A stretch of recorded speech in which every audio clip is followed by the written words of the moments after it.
कक्षा 11 की भौतिक विज्ञान की क्लास में आप सबका स्वागत है। कक्षा 11 की भौतिक विज्ञान की पिछली क्लासेस में हम अध्ययन कर रहे थे यूनिट फर्स्ट भौतिक जगत और मापन, फिजिकल वर्ल्ड एंड मेजरमेंट। इसके अंतर्गत हमने पहले अध्याय भौतिक जगत फिजिकल वर्ल्ड के कुछ टॉपिक्स का अध्ययन किया।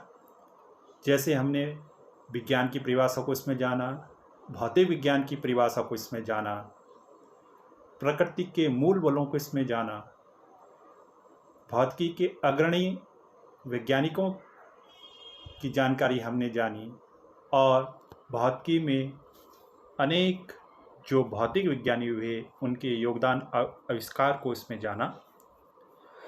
तो इसी चैप्टर भौतिक जगत फिजिकल वर्ल्ड के अंतर्गत अब हम अगले टॉपिक को देख रहे हैं। अगला टॉपिक आपके पास है भौतिकी के नियमों की उत्पत्ति, origin of law of physics. किस प्रकार होती है, या इसको हम भौतिकी या वैज्ञानिक जो विधि है उसके चरण भी कह सकते हैं।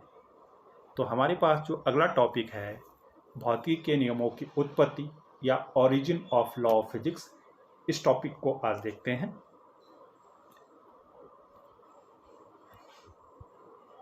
भौतिकी के नियमों की उत्पत्ति, origin of law of physics क्या होता है, कैसे होता है, देखते हैं। तो जो भौतिकी के नियमों की उत्पत्ति होती है वो वैज्ञानिक विधि द्वारा की जाती है। तो वैज्ञानिक विधि द्वारा भौतिकी के नियमों की उत्पत्ति के निम्न 5 चरण हैं, ठीक है। या हम सीधे सीधे इसको यह भी कह सकते हैं कि किसी भी वैज्ञानिक विधि के 5 चरण होते हैं। कितने चरण होते हैं, याद रखना है आपने, 5। या भौतिकी के नियमों की उत्पत्ति के कितने चरण होते हैं, वैज्ञानिक विधि द्वारा 5 चरण होते हैं। अब वो कौन से 5 चरण हैं उनको हम देखते हैं। यहाँ पर पहला जो चरण है या पहला जो स्टेप है भौतिकी के नियमों की उत्पत्ति का या किसी वैज्ञानिक विधि के चरण का, तो यहाँ पर भौतिकी की बात हम कर रहे हैं तो भौतिकी के नियमों की उत्पत्ति हम कहेंगे। तो वैज्ञानिक विधि द्वारा भौतिकी के नियमों की उत्पत्ति का जो पहला चरण है वह है क्रमबद्ध परीक्षण। क्रमबद्ध परीक्षण का मतलब होता है सिस्टमैटिक ऑब्जर्वेशन। कहने का मतलब है कोई घटना है, कोई परिघटना है, उसके लिए जब हम कोई नियम बनाते हैं या नियम की उत्पत्ति करते हैं तो सबसे पहले सिस्टमैटिक ढंग से, चरणबद्ध तरीके से, क्रमबद्ध तरीके से ऑब्जर्वेशन करते हैं। हमने जब विज्ञान की परिभाषा पढ़ी थी तो वहाँ पर भी हमारा एक शब्द आया था कि विज्ञान में एक शब्द आया था क्रमबद्ध ज्ञान, सुव्यवस्थित ज्ञान, सुपरिभाषित ज्ञान, हमने वहाँ पर भी अध्ययन किया था। तो वही क्रमबद्ध यहाँ पर है। क्रमबद्ध का मतलब होता है कि सबसे पहले अगर हमें किसी नियम की उत्पत्ति करनी, किसी नियम को बनाना है फिजिक्स के अंतर्गत, तो सबसे पहले किसी उस घटना का हम क्रमबद्ध ऑब्जर्वेशन कर लेते हैं, परीक्षण कर लेते हैं। देन हम एक परिकल्पना का निर्माण करते हैं, एक योजना बनाते हैं, एक हाइपोथेसिस बनाते हैं। जो हमने ऑब्जर्वेशन किया है, जो क्रमबद्ध परीक्षण हमने किया है, उस पर हम क्या बनाते हैं, कल्पना, उसकी एक परिकल्पना कर लेते हैं, एक उसकी हाइपोथेसिस बना लेते हैं कि हाँ इसमें ऐसा ऐसा होता है, इसमें ये चीज़ें हो सकती हैं। तो एक योजना बनाते हैं। तो दूसरा स्टेप है हमारा परिकल्पना का निर्माण, ठीक है ना, हाइपोथेसिस बनाना। फिर जो हमने परिकल्पना बनाई है, जो हमने सोची है परिकल्पना या जो योजना हमने बनाई है, उसकी सत्यता की जांच होती है, उसकी टेस्टिंग होती है कि वो सत्य है या वो उस परिकल्पना सत्य हो भी रही है या नहीं हो रही है। तो उसकी सत्यता की टेस्टिंग की जाता, परीक्षण किया जाता है। और अगर जो हमने योजना बनाई है उसकी सत्यता का परीक्षण सही आ रहा है, सत्य आ रहा है, तो तब हम एक सिद्धांत का निर्माण करते हैं, एक प्रिंसिपल का निर्माण करते हैं। जैसे आपने आर्किमिडीज का सिद्धांत सुना होगा, ठीक है ना। तो वो एक सिद्धांत, उसी प्रकार का हम एक सिद्धांत बनाते हैं किसी घटना का। और जब हमारा सिद्धांत पर हम उस सिद्धांत पर बहुत सारे एक्सपेरिमेंट, बहुत सारे प्रयोग करते रहते हैं और वो सब प्रयोग उस सिद्धांत के आधार पर कांस्टेंट आते हैं, नियत आते हैं, अपरिवर्तित रहते हैं, तो तब हम एक नियम की स्थापना करते हैं। तब नियमों की स्थापना होती है, यानी भौतिकी के नियमों की स्थापना तब होती है। तो यहाँ पर कितने चरण हैं वैज्ञानिक भौतिकी के नियमों की उत्पत्ति के?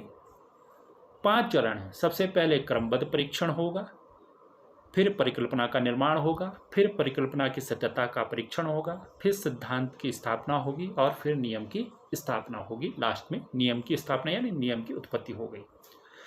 जैसे इसको एक उदाहरण के माध्यम से समझ लेते हैं। जैसे आजकल कोरोना काल चल रहा है, तो एक परिघटना हो गई, एक घटना है। तो सबसे पहले अगर हमें कोरोना पर कोई नियम बनाना है कि इसके लिए क्या नियम हो सकते हैं, तो सबसे पहले हम क्या करेंगे, इसका चरणबद्ध तरीके से, क्रमबद्ध तरीके से परीक्षण करेंगे। अलग अलग जगहों पर, अलग अलग स्थानों पर, अलग अलग समय पर, अलग अलग स्थितियों में इसका हम क्या करते हैं, क्रमबद्ध परीक्षण करते हैं, ऑब्जर्वेशन करते हैं, डाटा इकट्ठा करते हैं। डाटा इकट्ठा किया हमने, परीक्षण में डाटा इकट्ठा करना, सूचनाओं का कलेक्शन हम करते हैं चरणबद्ध तरीके से, क्रमबद्ध तरीके से, सिस्टमेटिक ढंग से। फिर अब हम क्या करेंगे अगले स्टेप में, ये तो पहला स्टेप हो। फिर दूसरे स्टेप में परिकल्पना का निर्माण करना है। अब हमने उस कोरोना का क्या कर लिया, मान लीजिए एक डाटा इकट्ठा कर लिया, तो अब उस डाटा को इकट्ठा करने के बाद हम उसकी हाइपोथेसिस बनाएंगे, एक परिकल्पना करेंगे, योजना बनाएंगे, ठीक है ना। जैसे कोरोना काल पे क्या बना रहे, कोरोना को ठीक करने के लिए वैक्सीन बना रहे हैं, तो उसकी पहले एक योजना बनाई गई भाई कि इस वैक्सीन को बनाने के लिए इतना इतना मात्रा में इस पदार्थ को लिया जाएगा, इस पदार्थ को इतना लिया जाएगा, ठीक है ना। एक योजना बनाई गई कि हाँ ये कार्य इस पर किया जाए। अब उसके बाद तीसरा जो पॉइंट है, परिकल्पना की सत्यता का परीक्षण, टेस्टिंग होगी। अब जैसे वैक्सीन बनाई जा रही है कोरोना के लिए, आप सुन भी रहे होंगे न्यूज में कि कोरोना के लिए वैक्सीन बनाई, तो अब उसकी सत्यता, जो परिकल्पना हमने बनाई है कि हाँ इस कोरोना की बीमारी को ठीक करने के लिए वैक्सीन बनाई जाएगी, एक वैक्सीन बनाएगी कि उसमें ये पदार्थ हम लेंगे, इन दवाइयों का मिश्रण हम लेंगे, किस अनुपात में लेंगे, तो अब उसकी क्या की जाएगी, टेस्टिंग की जाएगी, उसका सत्यता का परीक्षण किया जाएगा। तो उसका परीक्षण चलता है, जैसे हम सुन भी रहे होंगे कि इसका फेज 1 चल रहा है, फेज 2 चल रहा है, फेज 3 चल रहा है। तो जो एक परिकल्पना वैज्ञानिकों ने बनाई, उसके आधार पर उसकी टेस्टिंग होती है, सत्यता का परीक्षण होता है। हाँ जो परिकल्पना हमने बनाई है वो सत्य है या नहीं है। कभी वो सत्य भी हो जाती है एक्सपेरिमेंट करके, कभी नहीं भी होती है। अगर नहीं होती है तो फिर दोबारा फिर से परिकल्पना बनाई जाती है। जैसे अगर वैक्सीन में, जैसा हमारा फेज 1, फेज 2, फेज 3 में चल रहा है ना, परीक्षण चल रहा है, तो मान लीजिए उसका फेज 1 का परीक्षण हम कर रहे हैं और मान लीजिए उसमें हम असफल हो गए, तो फिर से परिकल्पना बनाई जाएगी, फिर उसका मिक्सर किसी दूसरे अनुपात में लिया जाएगा, फिर परीक्षण किया जाएगा, सत्यता का परीक्षण। तो जब तक वो सही ढंग से कार्य नहीं कर देती है हमारी योजना, तब तक उस पर टेस्टिंग चलती जाएगी, उसका सत्यता का परीक्षण होता रहेगा। और जब हमारी सत्यता का परीक्षण, जो परिकल्पना है उसकी सत्यता का परीक्षण सही आ जाएगा, तो तब हम क्या बना देते हैं, एक सिद्धांत बना देते हैं। हाँ ये सही है, एक सिद्धांत हो गया, एक इसके लिए सिद्धांत है कि हाँ इसको इस अनुपात में लेना है, इस तरीके से लेना है, ठीक है। अब जब वो सिद्धांत बन गया तो उसके बाद बहुत सारे प्रयोग किए जाते हैं। जो सिद्धांत हमने बनाया है, जो हमने अनुपात लिया है, कहने का मतलब जैसे कोरोना वैक्सीन के लिए हम कई बार, तो उसमें हमने जो अनुपात लिया है उसको बार बार परीक्षण किया जाएगा। अगर वो अलग अलग स्थानों पर, अलग अलग जगहों पर कांस्टेंट आता है, तो तब हमारा क्या बन जाता है, नियम। सिद्धांत और नियम यही अंतर है। प्रिंसिपल अलग अलग स्थानों पर चेंज हो सकता है, अलग अलग स्थितियों में चेंज हो सकता है, किंतु नियम सभी जगह एक समान होता है। जैसा आर्किमिडीज का सिद्धांत आपने सुना होगा, तो आर्किमिडीज सिद्धांत में अलग अलग द्रव के घनत्व के अलग अलग हो सकता है, उसके प्रिंसिपल में चेंज हो जाता है, किंतु जो नियम होते हैं उन नियमों में चेंज नहीं होता है, अपरिवर्तित रहते हैं, सभी जगह एक समान रहते हैं। तो एक उदाहरण के माध्यम से मैंने आपको समझाने की कोशिश की। तो भौतिकी के नियमों की उत्पत्ति वैज्ञानिक विधि से होती है, तो उसके निम्न 5 चरण हैं। उसमें 5 चरण में पहला क्रमबद्ध परीक्षण है, दूसरा परिकल्पना का निर्माण है, तीसरा परिकल्पना की सत्यता का परीक्षण है, फिर सिद्धांत की स्थापना है और अंत में नियम की स्थापना हो जाती है, यानी भौतिकी के नियम की स्थापना हो जाती है। अब नेक्स्ट इसमें देखते हैं, अब है भौतिकी के नियमों की प्रकृति, nature of law of physics. कि जो भौतिकी के नियम बने, अभी जो हमने देखा उत्पत्ति तो हो गई, अब भौतिकी के जो नियम बने उनकी प्रकृति कैसी होता है, उसका नेचर कैसा होता है। तो देखते हैं क्या होता है भौतिकी के नियमों की प्रकृति, nature of law of physics. भौतिकी के नियमों की प्रकृति, nature of law of physics. तो पहला है इसमें जो अभी हम डिस्कस भी कर रहे थे, भौतिकी के नियम समय व स्थान के साथ परिवर्तित नहीं होते हैं, अर्थात भौतिकी के नियम सार्वत्रिक होते हैं। भौतिकी के नियम सार्वत्रिक होते हैं। जैसे भौतिकी के नियम आपने देख रहे होंगे, जैसे न्यूटन का नियम है, न्यूटन का नियम सदैव सभी जगह पर क्या होगा, कोई भी स्थान, आप अमेरिका चले जाए, ब्रिटेन में चले जाए, भारत में चले जाए, भारत के किसी कोने पे चले जाए, तो न्यूटन का नियम सब जगह एक जैसा रहेगा। उसमें ऐसा बदलाव नहीं होगा कि अमेरिका में अलग हो गया न्यूटन का नियम, ब्रिटेन में अलग हो गया, भारत में अलग हो गया, नहीं। उसका नियम क्या रहता है, सब जगह क्या होगा, समय और स्थान के साथ एक जैसा रहता है, यानी उसमें परिवर्तन नहीं होता है। तो हम क्या कहते हैं कि जो नियम होते हैं वो क्या होते हैं, सार्वत्रिक होते हैं। भौतिकी के नियम क्या होते हैं, सार्वत्रिक, मतलब सब जगह एक समान, समय और स्थान के साथ उनमें कोई परिवर्तन नहीं होता है। तो ये पहला था, भौतिकी के नियम समय और स्थान के साथ परिवर्तित नहीं होते हैं, अर्थात भौतिकी के नियम सार्वत्रिक होते हैं। दूसरा है ये, दूसरा जो नियम है कि भौतिकी के नियमों का कार्य क्षेत्र बहुत विस्तृत है, बहुत बड़ा है भौतिकी के नियमों का कार्य क्षेत्र। इन्हें प्रकृति के सूक्ष्म वस्तु से लेकर सबसे बड़ी वस्तु, जो प्रकृति में सबसे छोटी वस्तु होगी, सबसे सूक्ष्म वस्तु होगी, उस पर भी अप्लाई किया जा सकता है, और सबसे बड़ी वस्तु पर भी अप्लाई किया जा सकता है, उसके अध्ययन में इसका प्रयोग किया जा सकता है। तो यही हमने लिखा है, भौतिकी के नियमों का कार्य क्षेत्र बहुत विस्तृत है। इन्हें प्रकृति के सूक्ष्म वस्तु से लेकर सबसे बड़ी वस्तु तक के अध्ययन में प्रयोग किया जा सकता है।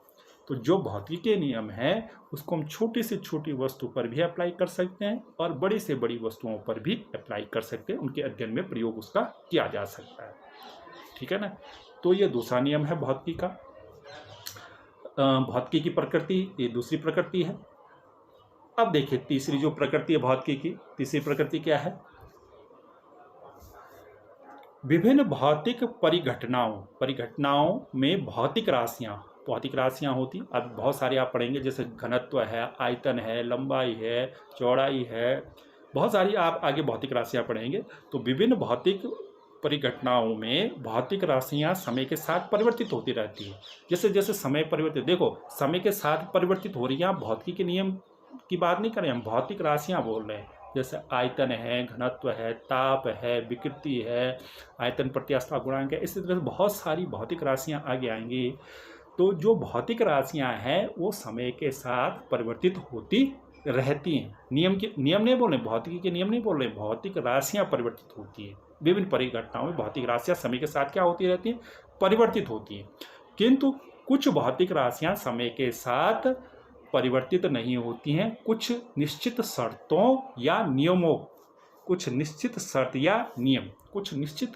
शर्त और नियम के साथ कुछ कुछ भौतिक राशियां क्या नहीं होती हैं, परिवर्तित नहीं होती हैं, अर्थात वो कैसी रहती हैं, नियत रहती हैं। कुछ भौतिक राशियां तो समय के साथ परिवर्तित हो जाती हैं, किंतु कुछ भौतिक राशियां समय के साथ परिवर्तित नहीं होती हैं। भौतिक राशियां बात बोल रहे हैं हम, ठीक है ना।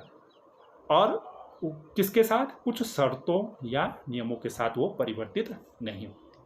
तो वह भौतिक राशियां, आप देखें आगे कि वह भौतिक राशियां, फिजिकल क्वांटिटीज की बात कर रहे हैं हम, ठीक है ना। वह भौतिक राशियां जो समय के साथ नियत या अपरिवर्तित रहती हैं, यानी चेंज नहीं होती हैं समय के साथ। जो भौतिक राशियां, ठीक है ना, समय के साथ नियत रहती हैं या अपरिवर्तित रहती हैं, उनको हम कैसी क्वांटिटीज कहते हैं, कैसी भौतिक राशियां कहते हैं, संरक्षी भौतिक राशियां, कंजर्वेटिव क्वांटिटीज कहलाती हैं।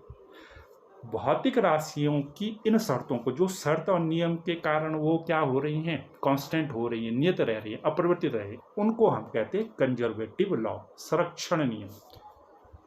बात समझ में आए। तो प्रकृति में बहुत सारी परिघटनाएं हैं, बहुत सारी भौतिक राशियां होती हैं। कुछ भौतिक राशियां समय के साथ परिवर्तित हो जाती हैं, कुछ समय के साथ परिवर्तित नहीं होती हैं, कुछ विशेष शर्तों, कुछ निश्चित शर्तों या नियमों के आधार पर। तो जो चेंज नहीं होती हैं भौतिक राशियां, उनको हम कैसी राशियाँ कहते हैं? संरक्षित भौतिक राशियाँ कहते हैं, कंजर्वेटिव क्वांटिटीज़ कहते हैं, संरक्षित भौतिक राशि कंजर्वेटिव क्वांटिटीज़। और वे भौतिक राशियाँ जो शर्तें होती हैं, जो नियम होते हैं, उनको हम संरक्षण नियम कहते हैं, कंजर्वेटिव लॉज कहते हैं। अभी तक हमने देखा भौतिकी के नियमों की उत्पत्ति किस प्रकार से होती है और भौतिकी के नियमों की प्रकृति क्या है। अगला जो टॉपिक है इसमें भौतिकी के संरक्षण नियम, कंजर्वेशन लॉ ऑफ फिजिक्स हम देखेंगे। जो अभी हमने लास्ट तीसरा पॉइंट देखा, उसी के आधार पर वहाँ पर हमने कंजर्वेशन लॉ देखा, संरक्षण नियम, जो निश्चित नियम और शर्तें होती हैं जिनके आधार पर फिजिकल क्वांटिटीज या भौतिक राशियाँ अपरिवर्तित रहती हैं। कंजर्वेशन लॉ या संरक्षण नियम हमें उन्हें कहते हैं। तो वही संरक्षण नियम, भौतिकी के संरक्षण नियम या कंजर्वेशन लॉ ऑफ फिजिक्स यहाँ पर हम देखते हैं क्या होता है, कौन कौन से होते हैं। तो यहाँ पर देखें, जो भौतिकी के संरक्षण नियम हैं वो निम्न है। 5 यहाँ पर हमने भौतिकी के संरक्षण नियम बताए हैं। पहला है यहाँ पर ऊर्जा संरक्षण नियम, कंजर्वेशन लॉ ऑफ एनर्जी। दूसरा है आवेश संरक्षण का नियम, कंजर्वेशन लॉ ऑफ चार्ज। तीसरा है रेखीय संवेग संरक्षण नियम, कंजर्वेशन लॉ ऑफ मोमेंटम। अगला है कोणीय संवेग संरक्षण नियम, कोणीय संवेग संरक्षण नियम यानी conservation law of angular momentum. और 5वां है द्रव्यमान ऊर्जा संरक्षण नियम। तो ये 5 प्रकार के कुछ संरक्षण नियम फिजिक्स में हैं जिनका अध्ययन हमने यहाँ पर भी करना है और आगे जो चैप्टर्स आएंगे वहाँ पर उसका विस्तृत अध्ययन करेंगे। अभी हमारे पास यहाँ पर ये जो 5 कंजर्वेशन लॉ या संरक्षण नियम हमने भौतिकी के बताए, इनका यहाँ पर इंट्रोडक्शन है, इसकी थोड़ी थोड़ी डेफिनेशंस है, विस्तृत अध्ययन इसका हम आगे करेंगे। तो भौतिकी के कुछ संरक्षण नियम यहाँ पर दिए हैं। पहला ऊर्जा संरक्षण नियम, आवेश संरक्षण नियम दूसरा, तीसरा रेखीय संवेग संरक्षण नियम, चौथा कोणीय संवेग संरक्षण नियम और 5वां द्रव्यमान ऊर्जा संरक्षण नियम। अब एक एक करके इनकी डेफिनेशन, परिभाषा देख लेते हैं, यहाँ पर इंट्रोडक्शन देख लेते हैं क्या होता है। पहला है ऊर्जा संरक्षण नियम, कंजर्वेशन लॉ ऑफ एनर्जी। ऊर्जा का संरक्षण नियम या कंजर्वेशन लॉ ऑफ एनर्जी इसको कहते हैं। तो देखते हैं इसमें क्या है कंजर्वेशन लॉ ऑफ एनर्जी या ऊर्जा संरक्षण नियम। इसमें है ऊर्जा को न तो उत्पन्न किया जा सकता है और ना ही नष्ट किया जा सकता है। ऊर्जा को न तो हम उत्पन्न कर सकते हैं और न तो नष्ट कर सकते हैं। इसका केवल एक स्वरूप से दूसरे स्वरूप में रूपांतरण होता है, ट्रांसफॉर्मेशन होता है। जैसे हमने मोमबत्ती का उदाहरण भी दिया था आपको पिछली क्लास में से। तो मोमबत्ती जब जलती है तो किस फॉर्म में चेंज हो जाती है? आपको ऊष्मा के रूप में देती है, ऊष्मा भी देती है और क्या देती है आपको साथ में? हीट भी देती है, हीट ऊष्मा भी देती है और प्रकाश ऊर्जा भी देती है। या जैसे आपका बल्ब जलता है, जब बल्ब जल रहा है तो बल्ब कैसे जलता है? बिजली से जलता है, विद्युत से जलता है। तो वहाँ पर कौन सी ऊर्जा है? विद्युत ऊर्जा। विद्युत ऊर्जा से क्या जल रहा है? आपका बल्ब जलता है। तो बल्ब आपको क्या देता है? वहाँ पर बिजली देता है, प्रकाश देता है। तो प्रकाश ऊर्जा, विद्युत ऊर्जा प्रकाश ऊर्जा में बदल जाती है और बल्ब आपने देखा होगा कुछ देर बाद गर्म भी हो जाता है, तो वो उसमें ऊर्जा में भी परिवर्तित हो रहा है। मोमबत्ती वाला जो केस अभी बता रहे थे उसमें क्या हो रहा है? मोमबत्ती क्या है? रासायनिक पदार्थ से बनी हुई है, वैक्स से बनी हुई है। तो वो किससे किस में परिवर्तित हो रही है? रासायनिक ऊर्जा किस में परिवर्तित हो रही है? आप देख रहे हैं किससे किस फॉर्म में परिवर्तित हो रही है? ऊष्मा और प्रकाश के रूप में परिवर्तित हो रही है, एक स्वरूप से दूसरे स्वरूप में रूपांतरित हो रही है। तो कहने का अर्थ यहाँ पर है ऊर्जा को न तो उत्पन्न हम कर सकते हैं न तो उसको नष्ट कर सकते हैं। ऊर्जा को न तो उत्पन्न किया जा सकता है और न तो नष्ट किया जा सकता है। इसका केवल एक स्वरूप से दूसरे स्वरूप में क्या होता है? रूपांतरण होता है। ये ऊर्जा संरक्षण का नियम है, इंपॉर्टेंट है, परीक्षा में पूछा जाता है। अब अगला है इसमें दूसरा है आवेश संरक्षण का नियम, कंजर्वेशन लॉ ऑफ एनर्जी। आवेश संरक्षण का नियम क्या है देखते हैं इसमें। ठीक वैसे ही जैसे वहाँ पर क्या था अभी ऊर्जा संरक्षण नियम में, ऊर्जा को न तो उत्पन्न किया जा सकता है न तो नष्ट किया जा सकता है। आवेश में क्या होता है? विद्युत आवेश हम कहते हैं उसको। अगली क्लास में आप पढ़ेंगे, 12वीं में जब पढ़ेंगे विद्युत आवेश के बारे में। तो विद्युत आवेश को न तो उत्पन्न किया जा सकता है और न ही नष्ट किया जा सकता है। जो भी करंट आपका फ्लो होता है, जब आप सामान्य रूप में इसको समझ सकते हैं कि जो आपकी घरों में बिजली प्रभावित होती है वो विद्युत आवेश के कारण ही होता है, विद्युत आवेश के कारण भी प्रभावित होती है, यानी जहाँ पर भी विद्युत होगी वहाँ पर आवेश होगा। तो विद्युत आवेश को न तो जैसे वहाँ पर ऊर्जा को उत्पन्न नहीं कर सक रहे थे, न तो नष्ट कर पा रहे थे, ठीक यहाँ पर इस संरक्षण नियम के में क्या है, आवेश संरक्षण के नियम में विद्युत आवेश को न तो उत्पन्न किया जा सकता और न ही नष्ट किया जा सकता है। इसे केवल एक वस्तु से दूसरी वस्तु में स्थानांतरित कर सकते हैं, एक वस्तु से दूसरी वस्तु में स्थानांतरित कर सकते हैं। मान लीजिए एक वस्तु है, उससे दूसरी वस्तु में हम इसको क्या कर सकते हैं, स्थानांतरित कर सकते हैं। वहाँ पर रूपांतरण कर सकते हैं, यहाँ पर स्थानांतरित कर सकते हैं, ठीक। वहाँ पर स्वरूप का रूपांतरण था, एक स्वरूप से दूसरे स्वरूप का रूपांतरण था, और यहाँ पर आवेश संरक्षण में क्या है, एक वस्तु से दूसरी वस्तु में स्थानांतरित कर सकते हैं। तो ये दूसरा नियम है, आवेश संरक्षण का नियम है, कंजर्वेशन लॉ ऑफ चार्ज है, ठीक है। पहला ऊर्जा संरक्षण का नियम और ये दूसरा किसका है, आवेश संरक्षण का नियम है। अब तीसरा है रेखीय संवेग संरक्षण का नियम, कंजर्वेशन लॉ ऑफ मोमेंटम। रेखीय संवेग संरक्षण, दो प्रकार के संवेग होते हैं, एक रेखीय संवेग होता है, एक कोणीय संवेग होता है। आगे जब हम अध्ययन करेंगे इसमें 11th में तो आप आगे देखेंगे दो प्रकार के संवेग होते हैं। संवेग का कुछ पोर्शन आपने 9th में भी पढ़ चुके हैं। तो रेखीय संवेग देखो, रेखीय संवेग क्या होता है, यदि किसी निकाय में कोई वस्तु है, यदि किसी निकाय पर लगने वाला बाह्य बल शून्य हो, यदि किसी वस्तु पर भार से लगने वाला, बाह्य बल का मतलब भार से लगने वाला बल क्या हो, शून्य हो, यदि किसी निकाय पर लगने वाला बाह्य बल क्या हो, शून्य हो, बाह्य बल का मान शून्य हो, यानी F बराबर 0 हो, बल को F से प्रदर्शित करते हैं, बाह्य बल शून्य हो तो निकाय का कुल रेखीय संवेग नियत रहता है, नियत रहता है, कांस्टेंट रहता है। अगर F का मान 0 है तो संवेग को किससे प्रदर्शित करते हैं, P से। P क्या रहेगा, यहाँ पर अगर बल किसी वस्तु पर लगने वाला बल शून्य है तो उसका रेखीय संवेग P क्या रहेगा, नियत रहेगा। क्या रहेगा, नियत, कांस्टेंट रहेगा, वो बदलेगा नहीं, संवेग बदलता नहीं है। अगर क्या है इसका स्टेटमेंट कि अगर किसी निकाय पर लगने वाला बाह्य बल शून्य होता है तो निकाय का कुल रेखीय संवेग क्या रहता है, नियत रहता है, ठीक है। ये तीसरा रेखीय संवेग संरक्षण का नियम है। अगला देखते हैं कोणीय संवेग संरक्षण का नियम। मैंने अभी आपसे कहा था दो प्रकार के संवेग होते हैं, एक रेखीय होता है, एक कोणीय होता है। तो वहाँ पर हमने क्या कहा, रेखीय संवेग में, रेखीय संवेग संरक्षण के नियम में, यदि किसी निकाय पर लगने वाला बाह्य बल, अब देखें यहाँ पर क्या है, यहाँ पर है देखो, किसी निकाय पर लगने वाला बाह्य बल आघूर्ण आगे पढ़ेंगे, टाउ से प्रदर्शित करते हैं। याद रखिए जहाँ पर बल होगा वहाँ पर रेखीय संवेग होगा, और जहाँ पर बल आघूर्ण होगा, बल आघूर्ण क्या होता है वो आगे की क्लासेस में हम डिस्कस करेंगे। बल आघूर्ण का मतलब होगा जब दो बल एक दूसरे की विपरीत दिशा में होता है।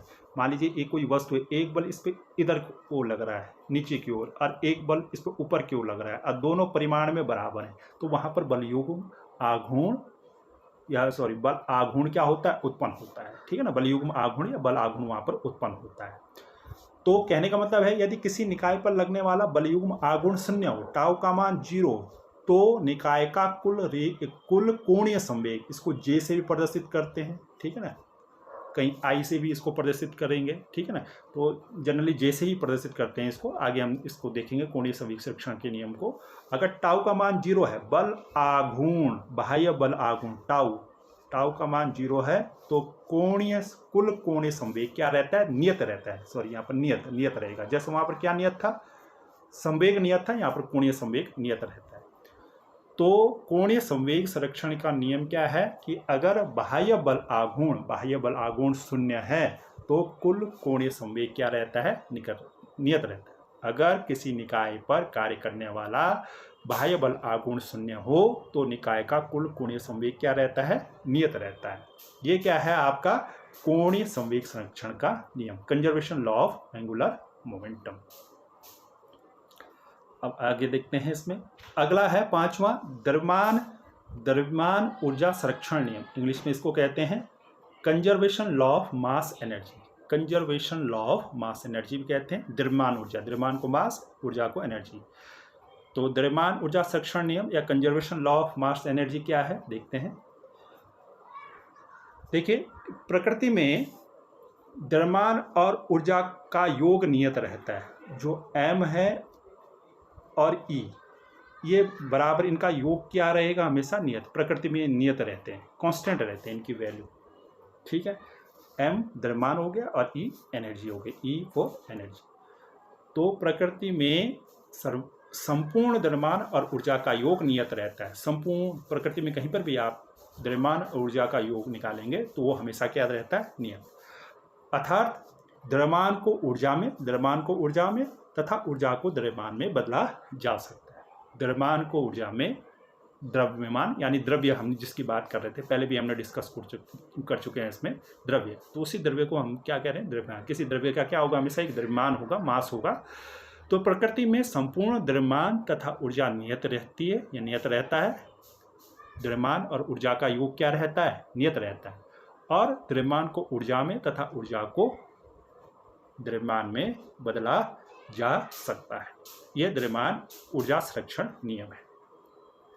इसको हम एक समीकरण के द्वारा प्रदर्शित करते हैं। द्रव्यमान ऊर्जा को तुल्य समीकरण या आइंस्टीन समीकरण भी इसको कहा जाता है। आइंस्टीन, हमने कहा था ना, भौतिक विज्ञान के पिता हैं आइंस्टीन, बहुत महान इन्होंने कार्य किया था। इनकी ये फेमस समीकरण है, सबसे मोस्ट इंपॉर्टेंट समीकरण इसको कहते हैं। E बराबर mc²।